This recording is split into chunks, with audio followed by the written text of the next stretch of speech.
అందరికీ నమస్కారం. 18వ లోక్సభకు జరిగినటువంటి ఎన్నికలు ఇవాళ కౌంటింగ్ జరుగుతూ ఉంది. ఫలితాలు వస్తూ ఉన్నాయి.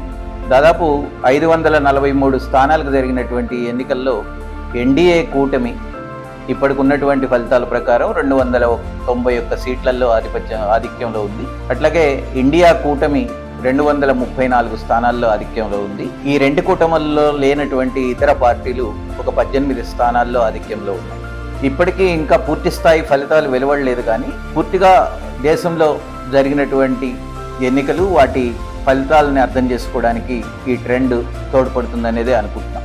ఒక రకంగా చెప్పాలంటే వాయిస్ ఆఫ్ ది పీపుల్ గత 2.5 నెలలుగా ఈ ఎన్నికల మీద అనేక విషయాల్ని మాట్లాడుతూ వచ్చింది. భారత్ జోడో అభియాన్ నాయకులు అనేక విషయాల్ని వాయిస్ ఆఫ్ ది పీపుల్లో మాట్లాడారు. ముఖ్యంగా భారత్ జోడో అభియాన్ నాయకులు కిరణ్ ప్రజలకు అందిస్తూ వచ్చినటువంటి అంచనాలు ఇప్పుడు వస్తున్నటువంటి రిజల్ట్స్కి దగ్గరగా ఉన్నాయి.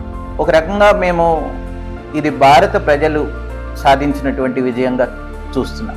సరే, రేపు 4-5 రోజుల తర్వాత ఎన్డీఏ కూటమి ప్రభుత్వాన్ని ఏర్పాటు చేస్తుందా లేదా ఇండియా కూటమి ప్రభుత్వాన్ని ఏర్పాటు చేస్తుందా అనేటువంటిది స్పష్టత వస్తుంది. కానీ భారతదేశ ఎన్నికల ప్రక్రియలో ప్రజాస్వామ్య రక్షణ కోసం, రాజ్యాంగ విలువల రక్షణ కోసం, లౌకికవాద రక్షణ కోసం, మత సామరస్యం కోసం, ప్రజల హక్కుల రక్షణ కోసం అంటూ సాగినటువంటి ఎన్నికల్లో ఒక రకంగా ప్రజలు నియంతృత్వ పోకడల్ని, ఫ్యాసిస్ట్ పోకడల్ని తిరస్కరించినట్టుగా ఈ ఫలితాలు స్పష్టంగా ఉన్నాయి.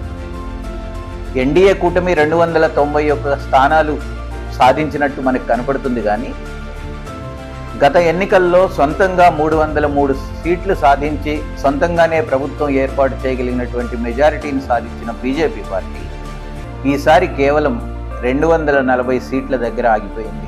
అంటే ఇంకా సొంతంగా తాను ప్రభుత్వాన్ని ఏర్పాటు చేయాలంటే ఇంకా 32 సీట్లు ఇతరుల మీద ఆధారపడాల్సినటువంటి స్థితిలోకి బీజేపీ పడిపోయింది. అంటే ఒక రకంగా మోడీ మళ్ళీ వస్తున్నాడు, దేశవ్యాప్తంగా మోడీ గాలి ఉంది, 400 సీట్లను మించి బీజేపీ ఎన్డీఏ కూటమి గెలవబోతుంది, బీజేపీ సొంతంగానే 370 సీట్లను గెలుచుకుంటుంది అని చెప్పినటువంటి ప్రచారం ఈ ఫలితాలను చూస్తే డొల్లా అనేటువంటిది అర్థమైంది. బీజేపీ స్పష్టంగా భారత ప్రజలు ఇచ్చినటువంటి తీర్పులో ఓడిపోయింది.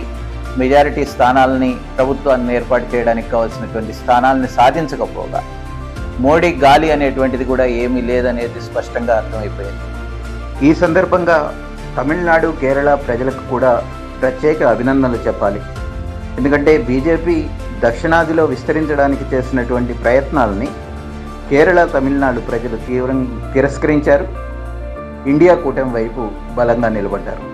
ఎన్డీఏ కూటమిలో ముఖ్యమైనటువంటి 2 భాగస్వామ్య పక్షాలు, ఆంధ్రప్రదేశ్లో తెలుగుదేశం పార్టీ ఒక 16 స్థానాలని సాధించింది. అట్లాగే జేడీయూ బీహార్లో ఒక 12 స్థానాలని సాధించింది. ఈ 2 పార్టీలు కలిపి 28 స్థానాలు ఇవాళ ఎన్డీఏ కూటమిలో ఇవ్వగలిగితే మాత్రమే బీజేపీ నిజంగా ఫామ్ చేయగలుగుతుంది.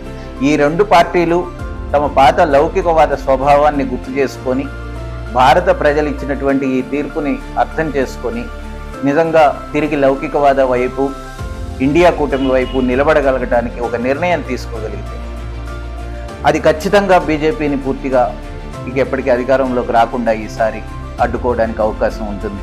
మరో ముఖ్యమైనటువంటి పరిణామం యూపీలో జరిగింది. యూపీలో ఒక రకంగా 80 సీట్లలో ఎప్పటికీ 80 సీట్లు బీజేపీ అన్నట్టుగా వ్యవహరిస్తూ వచ్చినటువంటి ఆ పార్టీ ఈసారి సగానికంటే తక్కువ సీట్లను మాత్రమే అక్కడ గెలుచుకుంది.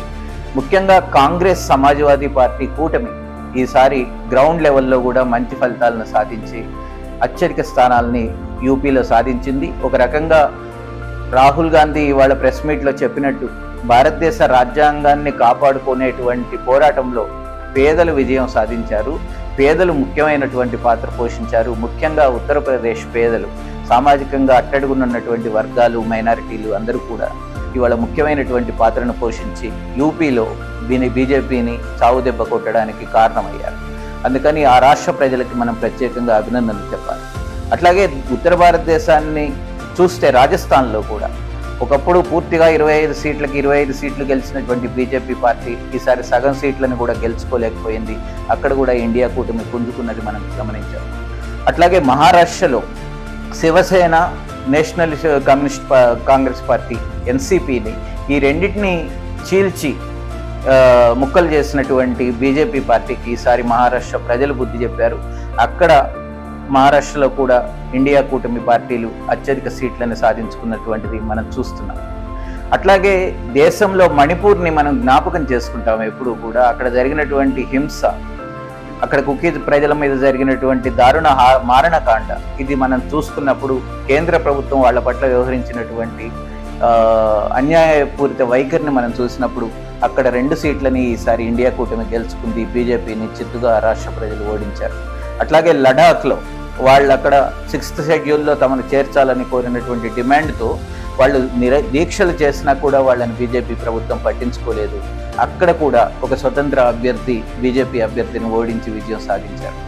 అట్లాగే అనేక ప్రాంతాలలో, ముఖ్యంగా పంజాబ్, హర్యానా రాష్ట్రాలలో రైతాంగానికి వ్యతిరేకంగా బీజేపీ ఏదైతే వ్యవహరిస్తూ వచ్చిందో గత 10 ఏళ్లుగా, దానికి తగిన బుద్ధి చెప్పారు. ఈసారి పంజాబ్లో 1 సీటు కూడా బీజేపీకి ఇవ్వలేదు. హర్యానాలో సగానికంటే తక్కువ సీట్లను, కిందటి ఎన్నికల్లో 10కి 10 సీట్లను గెలిచిన బీజేపీకి ఈసారికి కేవలం 4 సీట్లను మాత్రమే ఇచ్చినటువంటిది కూడా మనం చూసాం. అయితే చాలా ముఖ్యమైనటువంటి పరిణామం తెలంగాణలో కూడా జరిగింది.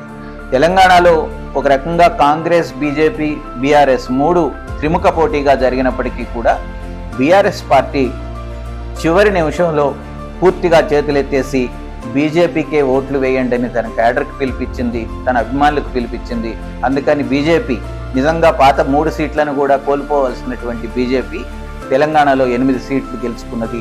ఒక రకంగా గత 10 ఏళ్ల బీఆర్ఎస్ కేసీఆర్ పాలనలో అందరినీ అప్రజాస్వామికంగా వ్యవహరించి అణిచేసినటువంటి కేసీఆర్ ప్రభుత్వం బీజేపీ రాష్ట్రంలో పుట్టుకడానికి, పెరగడానికి ఆస్కారం ఇచ్చాడు. ఈసారి లోక్సభ ఎన్నికల్లో కూడా తిరిగి తన ఓట్ల మొత్తాన్ని, తన క్యాడర్ మొత్తాన్ని బీజేపీ వైపు ఓట్లేసే విధంగా చేసి బీజేపీ సీట్లు పెరగడానికి కారణమయ్యాడు. 1 సీటు కూడా బీఆర్ఎస్ గెలవలేదు, కానీ 8 సీట్లు బీజేపీ గెలవడానికి కేసీఆర్ మాత్రమే కారణం అనేది స్పష్టంగా ఈ ఎన్నికల్లో రుజువైంది. అది రాబోయే కాలంలో తెలంగాణలో ఒక మతతత్వ పార్టీ బలపడడానికి కేసీఆర్ చేసినటువంటి ద్రోహాన్ని గురించి ఈ ప్రజలు గుర్తుంచుకుంటారు. అట్లాగే ఆంధ్రప్రదేశ్లో వైఎస్ఆర్సీపీ ప్రభుత్వాన్ని ఓడించడానికి చివరి నిమిషంలో టీడీపీ, బీజేపీ, జనసేన పార్టీలు కూటమిగా కట్టి ఈసారి వైఎస్ఆర్సీపీని అయితే అక్కడ ఓడించారు, కానీ బీజేపీని బలపడడానికి ఒక మార్గం వేశారు. ఇవాళ తెలుగుదేశం దాని పుట్టుక రీత్యా కానీ, దాని స్వభావం రీత్యా కానీ ఒక లౌకికవాద పార్టీ. అది ఖచ్చితంగా బీజేపీ విధానాలని పూర్తి స్థాయిలో సమర్థించేటువంటి పార్టీ కాదు. కానీ వాళ్ళు అక్కడ కూటమి కట్టడం ద్వారా అక్కడ కూడా బీజేపీకి ఒక 8 అసెంబ్లీ సీట్లు రావడానికి, ఒక 2 పార్లమెంటు సీట్లు రావడానికి కారణమైంది. ఇప్పటికైనా తెలుగుదేశం పార్టీ ఈ ఎన్నికల్లో వచ్చిన ఫలితాలను దృష్టిలో పెట్టుకొని, మోడీ ప్రభుత్వానికి వ్యతిరేకంగా దేశ ప్రజలు ఇచ్చినటువంటి తీర్పును దృష్టిలో పెట్టుకొని తాను పునరాలోచించుకొని ఎన్డీఏ కూటమి నుంచి బయటకు రాగలిగితే, ఇండియా కూటమి వైపు నిలబడగలిగితే ఖచ్చితంగా బీజేపీ ప్రభుత్వం ఈసారి అధికారంలోకి రాకుండా అడ్డుకోవడానికి అవకాశం ఉంటుంది. ఆ ప్రయత్నం చేయాల్సినటువంటి బాధ్యత తెలుగుదేశం పార్టీ మీద ఉంది. భారతదేశంలో ఉండేటువంటి ఇతర లౌకికవాద పార్టీలన్నీ 1 సీటు గెలిచినా, 2 సీట్లు గెలిచినా, లెఫ్ట్ పార్టీలతో సహా అన్ని పార్టీలు కూడా ఇండియా కూటమి వైపు దృఢంగా నిలబడి బీజేపీ అధికారం చేపట్టకుండా అడ్డుకోవాల్సినటువంటి బాధ్యత కూడా ఉందనేది మేము భావిస్తున్నాం. ప్రజలు చాలా జాగరూకతతో వేచి చూడాలి. తిరిగి ఒక బీజేపీ అధికారాన్ని చేపట్టిన ఆ బీజేపీ చేసే దుందుడుకు చర్యలన్నింటినీ, అప్రజాస్వామిక చర్యలన్నింటినీ దానికి మద్దతు ఇచ్చేటువంటి ఎన్డీఏ పార్టీలు సపోర్ట్ చేసినా కూడా మళ్ళీ కూడా భారతదేశం ఒక ఫ్యాసిస్ట్ పోకట్ల వైపు వెళ్తుంది. కాబట్టి ఎన్డీఏ కూటమిలో ఉండేటువంటి ఇతర పార్టీలు బీజేపీని చెక్ పెట్టాల్సినటువంటి అవసరం ఉంది.